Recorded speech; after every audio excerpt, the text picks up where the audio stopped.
来报新玩具，今天我们来玩哇，这个东西 KO 版的G1天火，但模具用的却是当年亚麻托出品的那款 VF-ES 的底子，进行了一些冲突的改造。这一回这套 KO 的产品是以变形金刚G1天火去推出的，所以这里边就要说说这个版权的事儿。之前我在文章里有写过，版权这个东西无非是资本用来 PUA 你的一个洗脑工具确实这么说有点一棒子打死以偏概全但是放在变形金刚这个领域里边，G1天火是怎么来的，对吧？相信大家该知道的也都知道的差不多了。曾经的超时空要塞骷髅机，没错，就是这个玩意儿。我手里刚好有一台老家伙，这是当时05年再版的，但是你完全可以理解，这个就是80年代的那个老模具。孩之宝曾经在这款模具上边大刀阔斧削圆了机头，改动了身上的涂装部分。动画片里边出现过加强包，而且在后来80年代玩具时期就已经出过一套当时也是这种宽宽的礼盒形式。但为什么孩之宝改天火呢？其实就是在穿着包的情况下换成了天火的这个造型。而且在早年间G1变形金刚动画并没有推出的时候，放过更古早的电视的广告。那个时候电视广告也是以动画的形式播放，曾经推出天火的时候就是这么一个造型。但后来也是因为版权的问题，才把天火画成了另外现在我们在G1动画里边看到的那个方方脑壳的样式。但是真正要谈论起版权来，孩之宝是没有这个产品形象的版权的。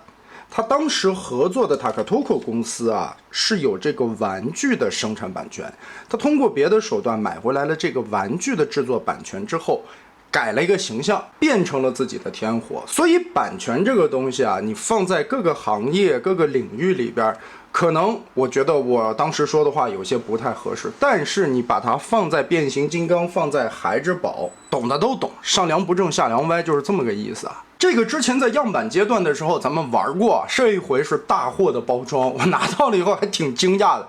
我天，你是真的敢呀！这印刷的文字、玩具的包装形式、图片的分绘、分布情况，这个妥妥的就是照着G1的包装形式来的。甚至翻到后背，这个巨大的大战峰会的形式，哇！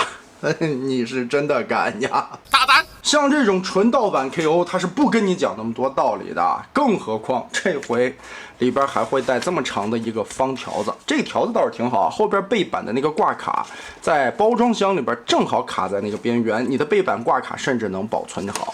第一台我们拼好看一下效果，非常的重这里边也有不少的合金件，而且涂装效果做的，它这种金属漆其实是发一点古铜色的那种调的颜色效果发黄，里边各种关节这里都是齿轮的，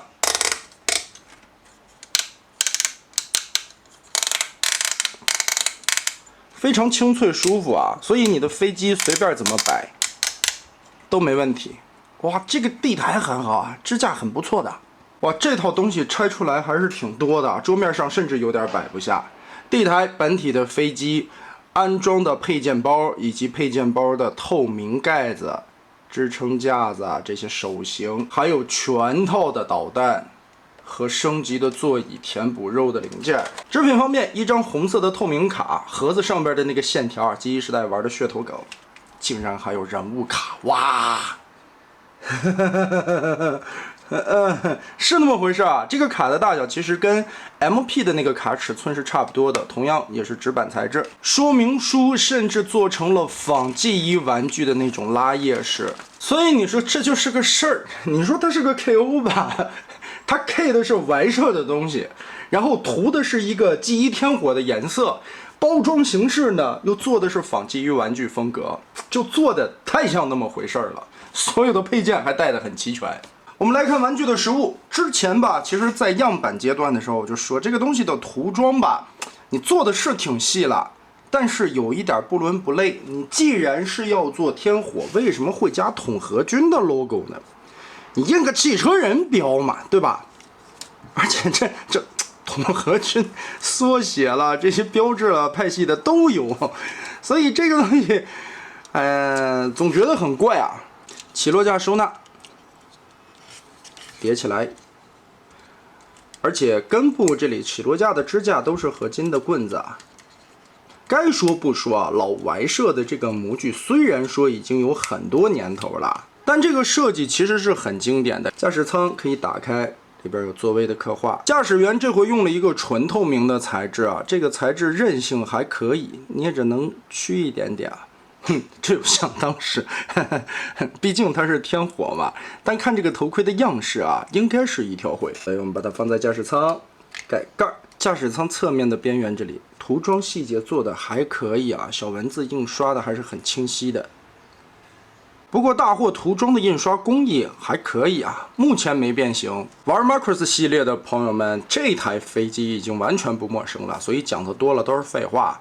这个玩意儿，想必喜欢一系的朋友们在 Y 社也好 ，A 社也好啊，量产的都不计其数了。我们直接来装包看看效果怎么样。装包上支架，这个效果，哇，很好看。但是在这个过程中啊，也是感受到了，其实还是老问题啊。这些卡扣的地方，有的地方做的过于紧，可能这个也是蹭漆的主要原因之一吧。尤其插这一块背包的时候，它是一个 C 型滑进去，再用2个卡扣这样夹住背后的这一块，所以这个地方其实干涉还是有一些的，需要一点点的韧性。其他方面嘛，就是在扣腿的时候，这些插扣啊，有一些倒钩的位置，都是嘎嘣嘎嘣卡进去的声音，拆的时候小心一些。该说不说，这个支架的齿轮关节定位是真的稳定啊，很不错。为了展现包里边丰富的内构细节，这回也会带一套透明的红色装甲，很好看，透明零件通透感很不错。里边可以印出来银色的喷口，漆面一些花纹的效果。最关键的是紫光灯照射下，这2块会产生荧光效果。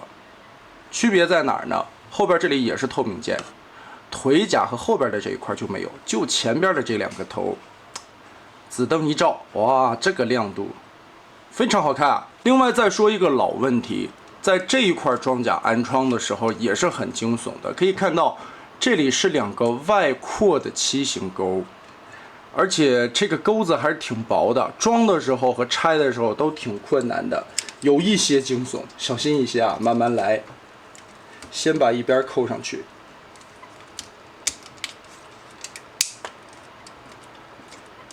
再往下压啊，听到嘎嘣嘎嘣2声，这个地方就扣到位了。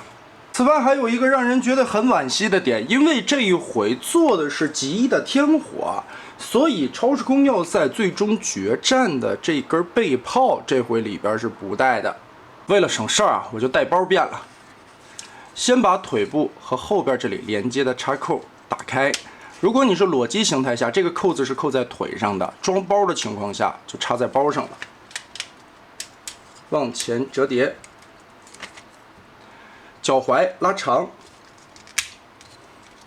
这里边是齿轮关节，撇开，哎呀，齿轮关节都挺紧的，支架给它掏下来。后边这里有2个挂钩，打松，稍微的往出拉一拉，左右劈开，然后这里边一个薄薄的片儿啊，这当年老怀社也是大家挺诟病的一个设计啊。不过毕竟是老设计了，这一回 KO 版这个料子用的还行，挺有韧性的。再往出边翻折边旋转，然后一个90度拉出来，后边这里有一个卡的位置，我们让过去以后，把这个边缘卡在这里就好了。来，胳膊打开，拳头顺着里边翻出，这个轴还挺紧。武器拉长，同样这里是统合军的 logo。把这个握把顺着里边揪下来。那么好，没有 G 形态的女武神不是一架好天火。G 形态变完该有的样子，其实老玩家们对这个模具已经相当熟悉了。装上包一体变形，装出来的效果也是很好看的。包括这一回涂成了天火的这个涂装，其实在动画片里边有出现过 G 形态啊，很少的画面而已了。接着我们来把它变成人形的样式。记得这个盖子打开的时候啊，左右这里边有2个堵窟窿的小豆子，把它折进去。先把机头这里稍微的往出拉一点点。其实这个模具啊，我们可以把头卸下来，机舱直接的拔除。这个也是在动画片里边，当时为了救援一条灰吧，福克过去夹着他的驾驶舱跑掉了。这一点模具上边也实现了出来。但是天火就别讲究那个了，稍微的拔除，然后胯部这里啊，里边的卡扣左右卸开，这里拉松，要斜着角度往下卸，因为里边还有一个边儿搭在侧面。完全的脱下来，中间这里的 T 字连杆是一个合金的，拉直，胯部的关节掰过来，腿撸平。胳膊刚才我们已经变好了，直接来变胸口。这一块拆的时候就有点费劲了，我们还是把这个包摘掉吧，有点太影响视线了。我记得当时我用了一个手法，先把指头伸进去顶出来这个盖子，然后拽着点这个凹槽往下撇，注意角度，撇开。这里边有2个挂钩，本身这2个挂钩是挺难拆的啊。K5 版我记得好像稍微做长了一点点，所以就导致了这一块扣子卸的时候会更加的紧。整个的拉开，记得把里边黑色的这个骷髅盖子顶出来。里边是滑槽，推出来，盖上。这里最后是堵驾驶舱的保护盖。脑袋顺着里边翻出来，注意头炮这2块别蹭到。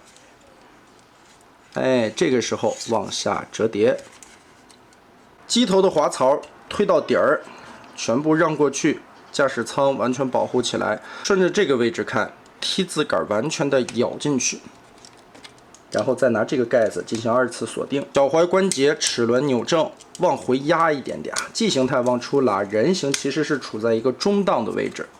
胳膊旋转归位，背后的这个盖子变形的时候，你得翻到底，然后再使劲往里压，让过这2个逗点儿，把它等于别在这个夹的凹槽里面。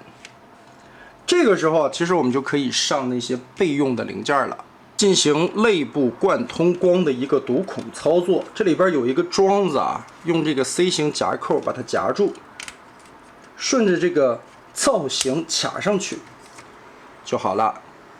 然后胸板盖下来，头部先往前折叠，因为这个时候你可以进行一些选择性的安插，比如说加装这个盖子。后边驾驶舱从脖颈后伸出的一个造型，动画片里边的一个还原元素。当然还有这个封闭的舱门，也是主要作为一个读孔啊。好，脖子扭回去，这样后边和侧面窟窿就全堵起来了。背包贴上来，这里边翻折出一个小钩子，挂在这个边儿。没错，当年的外设就是这么设计的。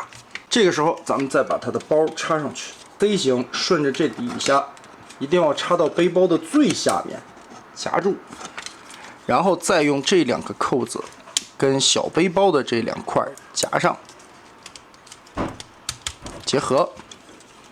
好，这个样子没有缝儿了才算结合到位。上面的这个盖子吧，说紧不紧，说松不松的，其实固定的话还行，就是你在变形的时候啊，如果力量大了的话，容易把盖子甩出来。那么好，这款基于天火配色的 VF-ES 的女武神就变形完成了，哈哈，整体把玩下来嘛，老外设的那个底子很经典，但是 KO 在一些卡扣的位置做的稍微紧了一些啊。背包很重，所以它其实是挺容易后仰的，站立需要找一些重心的稳定程度。带有非常多的挂载弹，而且这个弹是不可以左右来回360度旋转的，它只能做小范围的斜方向调整，里边是有扣子的，还有它的限位边儿，所以你在玩这个弹的时候要小心一些，别来回的瞎拧。同时，因为机设的问题啊，一系的女武神机本身设定里边个头就是比较小的，机型也是比较小的，所以同样是1:60比例的，跟旁边的19系的飞机差不多能差出一个头来，更别说加上包以后的19改了。而这款老古董，如果我没记错的话，好像它是1:55的比例啊，所以也是比之后出的1:60要大上一些。所以这款 G1 天火玩具配色的 VF-ES 啊，它是无法跟你的 MP 去配的，想配 MP 乖乖的还是买 MP 天火更加的合适。要是要配的话，也不是不可能，换一个 G1 的擎天柱，这个比例似乎就差不多了。当然，肯定也有人说啊，同样的风格古早的玩具配 G1，还是用一个老玩具比较好。别想了。老玩具就我这05年再版的，现在可能在1500左右或者以上了，更别说这个品相这么好的。老早年间塔克托库生产的那一批更是稀有中的稀有，更别说真正的G1天火玩具，那现在的存世量更是凤毛麟角。那么最后我们也是总结一下这款 KO 的天火色的 VF-ES 啊。在把玩的过程中，模具的精度是没有问题的，但是涂装的选择方案有一些问题。要做天火，咱们就全部做成天火，对吧？印汽车人的标志也好了，去除统合军的 logo 也好了，我觉得这个我在样板的时候说过这个问题啊，但是可惜它并没有改动。毕竟你的盒子已经做成了那么G1的一个包装，你印个汽车人的标志，我觉得你都做那样了，还有什么是你不敢的呢？对不对？卡扣方面有一些地方做的偏紧，可能也是新拆盒的原因。如果你是纯变形金刚玩家，并没有接触过其他模型产品的话，我建议这个东西把玩的过程还是要尽量的看说明书或者说是视频的教程来。但如果你是玩飞机的这些老玩家，你对这个东西上了手就是手到擒来的。需要注意的也仅仅是 KO 版模具改动时候一些卡扣的松紧程度。整体体验下来，这套的性价比还是不错的啊！玩飞机的朋友们更是感同身受。就冲这一款的铁支架，其实这一套的性价比已经有目共睹了。更何况所有的配件一应俱全，2套包透明的这一套，还有荧光的效果做的也是非常漂亮的。那么你觉得这套产品做的怎么样呢？欢迎在评论和弹幕留下你的观点。那么得嘞，这一期咱们就玩到这儿吧。